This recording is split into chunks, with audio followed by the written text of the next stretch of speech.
Hi guys, my name is Christine and I'm a dating, relationship and personal development coach. And today I'm talking about how to make them want you again. So this is for those people that have perhaps been on a date a couple of times with someone and they've started to lose interest in you. They might have started to back off a little bit, or it could be with someone that you've been dating for much longer and they have started to lose interest. Or it could be someone who was once really interested in you and perhaps you haven't dated yet and they've started to lose interest. But basically, if they've started to back off and they seem not as into you as what they once were, this should help you. So the most important rule that you need to follow is if someone is losing interest in you and they are not displaying as much interest as they did before, then you need to back off. Because a lot of people falsely believe when someone starts losing interest in them, they have to do something. Like, I need to message them, or I need to talk to their friend and maybe get them to put a good word in for me. Or I need to write something on Facebook, or I need to make a story about this, and maybe that'll get their attention. But the best thing to do, honestly, really, is to do nothing, is to remain unaffected and to appear as if it doesn't bother you. If they're into you, that's great. If they're not into you, that's also great. You see it, no matter what, their loss. But you also don't say that to them. You also don't write it on Facebook saying, I don't care if you're not into me, something like that. You don't display it in that kind of way. So I'm going to go further into that a little bit later. So basically then, how do you back off? So for example, get your phone for a moment and just look back on the correspondence that you two have been having. Who sends the most messages? Who sends the longer messages? And basically, if that's you, and I'm guessing that it probably is you, if they've started to lose interest, then basically you need to do way less messaging. You have to basically match and mirror what they're doing. So for example, if they only message you once every 2 days, then you only message them once every 2 days. If they only send a message that's about a sentence long, then you only send a message that's about a sentence long. And perhaps it may be the case that if you feel like this person really has lost interest in you, you might have to even do less than what they are doing and not match and mirror, but actually do less than what they're doing. So for example, if they message you once every 2 days, then you message them once every 3 or 4 days if you feel like they've really lost interest in you. Things like that. And what you need to remember is, because a lot of people think when I say this kind of thing, but if I do that, then they're never going to speak to me again. I'm never going to hear back from them again. Well, that's good, because if they don't message you ever again, then they're not that interested in you, right?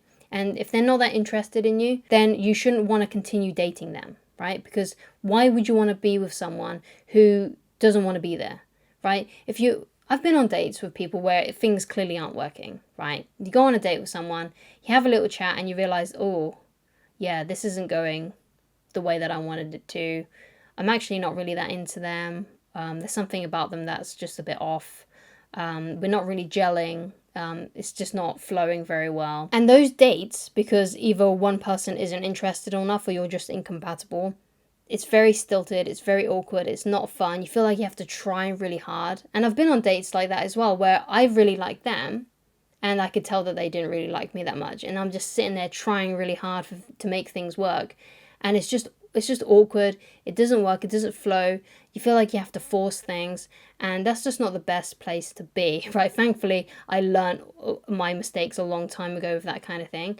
But it's not fun to be on a date with someone who doesn't want to be there. So if they stop losing, if they lose all interest in you, basically, you never hear from them again, when you start cutting back on your messages, then that's a good thing, because you don't want to be with someone that things aren't going to flow with. You don't want to be with someone that doesn't want to be there. You want to be with someone who does want to be there, who wants to be there, who is enthusiastic about you, right? Because that makes it more fun, it makes it more easy, and it's so much more effortless, and it's much more enjoyable, right? It's much more enjoyable to be on a date with someone who wants to be there, as opposed to trying to make things work with someone who doesn't want to be there.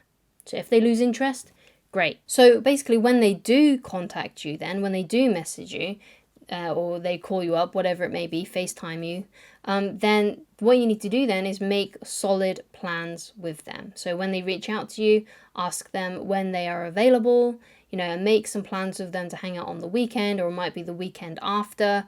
And if you really want to, make things, create the anticipation even more, and you can tell because this is a person that's, kind of lost interest in you a little bit, make the date like 2 weeks in advance. So, it creates the anticipation for the date. Don't just say, oh, I hope you're free tomorrow or something like that, because, you want to have days in between going on dates with them so they can anticipate it, so that the anticipation rises. So if this person really has lost interest and you're really worried that this person may not want to be with you, then if you do get a chance to go out on another date with them, then make it a couple of weeks in advance so they've got all that time to just think about it, right? And obviously if you're in some kind of long distance thing, then arrange a FaceTime call, and again, do it so it's like 2 weeks in advance, even if you've got other days that you're available and they've got other days that they're available.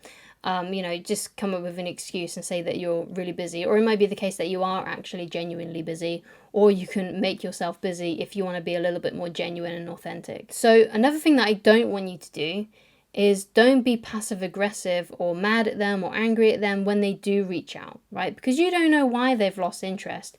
It might be the case that they genuinely have lost interest in you a little bit, or it could be the case that they have other things going on in their life that is causing them a lot of stress, and perhaps you two don't know each other well enough for her or him to feel comfortable with telling you what those things are.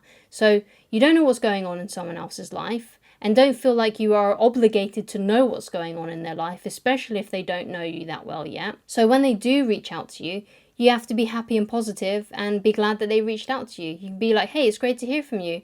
I'm doing great, thanks. How are you? And then you go into creating a date with them and arranging to meet up with them. But you don't want to be angry or passive aggressive at them, or come across mad at them in any way, because basically you want to appear like you're not affected by what they do. Like, they're in your life, that's great. They're not in your life, that's also great. And you kind of have to come from that place where you don't mind what they do. They could go to the moon and back. You won't care about it, right? It doesn't bother you in any way, shape, or form.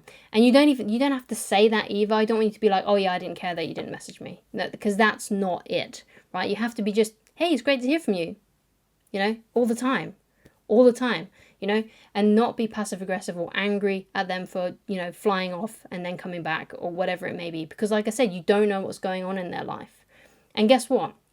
The best thing that you can give someone when they do something that you're happy with, like messaging you, you have to give them positive reinforcement. It's kind of like with, like puppies and, animals and any kind of animal, basically. You train them through positive reinforcement, not negative reinforcement, right? So positive reinforcement is when they message you, you're happy to hear from them, you're not berating them, you're just really happy to have a chat with them. You say, oh, great to hear from you. When are you free to hang out? Things like that. You have to say it just like that. Because positive reinforcement attracts. Negative reinforcement, like being angry, like, oh, I guess I just heard, well, this is the first time I've heard from you in weeks, things like that.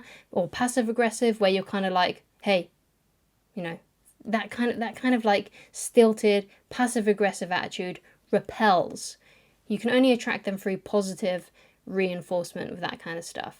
Negative reinforcement, if you're angry at them, if you're passive aggressive towards them, you give them the silent treatment, you're mean to them, that's going to repel them. So fundamentally, you have to come across that whatever they do, it doesn't affect you. It doesn't bother you.